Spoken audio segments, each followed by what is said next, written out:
Let's make a fun wreath inspired by the movie Elf. This project's part of Santa's Coming to Town. Be sure to check the video description for the links to our amazing host and all the incredible projects.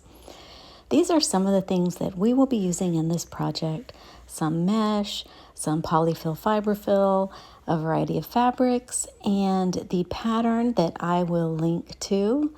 I always got to show off my fun pattern on the back of assorted bags of Poly-Fil Fiber Fill. Be sure to look for those in your local craft store. Here's the pattern that I will be sharing. I have multiplied all of the dimensions times 3 to make my supersized elf movie inspired wreath. So after having measured and cut all of the different pieces out, I'm going to head over to my sewing machine. Here I'm just showing you that big semicircle is actually going to form the base of the coat when we fold it up. So again, I have cut out all the pieces, and then I will sew everything together and stuff it with Poly-Fil Fiber Fill. So first up, I've got the hat done. You can see I've added some trim to the base of the coat there. Those long, skinny stocking legs are sewn. And with the little shoes, I decided to just sew the front on first so that I could stuff the shoes and then sew the bottom together. The reason I did this is that those little curly parts of the shoe are going to be a little tough to fill just because we've really got to poke that polyfill down in there. So I figured that filling the shoes first and then filling the legs would make things easier. Most bags of polyfill do come with a little tool. It kind of looks like a wood chopstick that you can use to stuff the polyfill into little corners. I was able to just use my hands to get that done. So normally when I'm filling plushies, I don't want them to be too firm.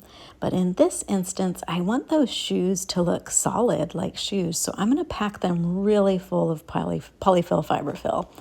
And, you know, that's one of the cool things about DIYing it is you can make it the exact size and the exact dimensions that you want for your home. So once those little shoes are filled, I stitch it on to the base of the leg. And then once that is sewn together, I can start to fill up the legs with Poly-Fil Fiber Fill. So the only elements that I will be stuffing are the shoes, the legs, and the hat that I already showed you. All right, moving on to the next part of the project, we're going to make the wreath base. So I have cut up a bunch of mesh strips. I am using 3 strips that I bunch together, and then I use a zip tie to attach it to the wreath form there. So I just put the zip tie around the middle of the mesh, pull it tight, cut off that excess plastic, and then once these are all bunched together, you can see the wreath starts to look really full. Now to break this up a little bit, I'm also going to add some ribbon. So I have cut a variety of red and gold ribbons just to keep my colors coordinated there. I've twisted them up if it's a wired edge, and then I'm going to use smaller zip ties to once again attach them to different parts of that wire wreath base. And this is just, to add a little fun and variety to the backdrop. It also helps fill in any gaps that you have. All right, the next part of this project is making the sign that kind of covers up the elf's body and face.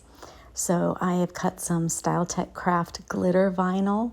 I wish you could see this sparkle. It's really pretty in person. It doesn't show up quite as well on camera, but I have chosen a file and I have cut out the background and then some little embellishments and then the word joy. I wanted to go with the phrase, smiling's my favorite, but it was just so many letters to weed, and this project already had so many parts to it that I kept it simple with the word joy.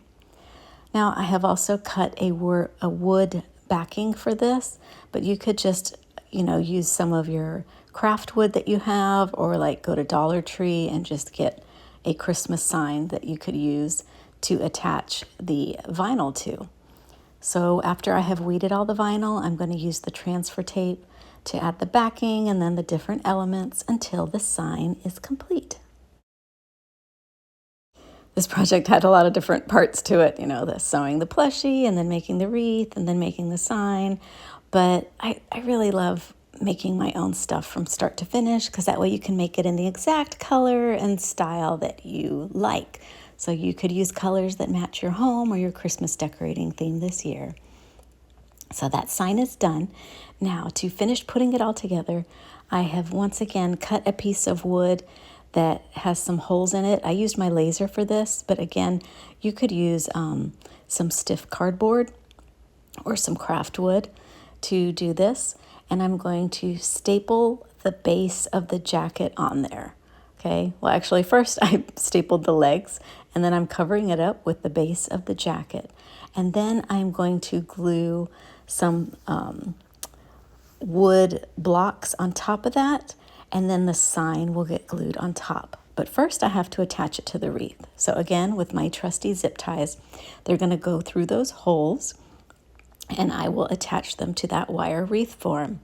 This time I am not tightening the zip ties all the way because I want the legs to kind of pop off the wreath. So this way I can adjust the height by tightening the zip ties as much or as little as I want to. So I actually hardly tighten them so that the legs can kind of float on top of the wreath ribbon. As I mentioned, once this part was done, I glued a wood block on top of this, and then I glued that joy sign on top. Then I used hot glue to put the teeny little hat on top, and now it's all complete and ready to decorate my kitchen for the holidays. I hope you enjoyed this project. Thanks for watching.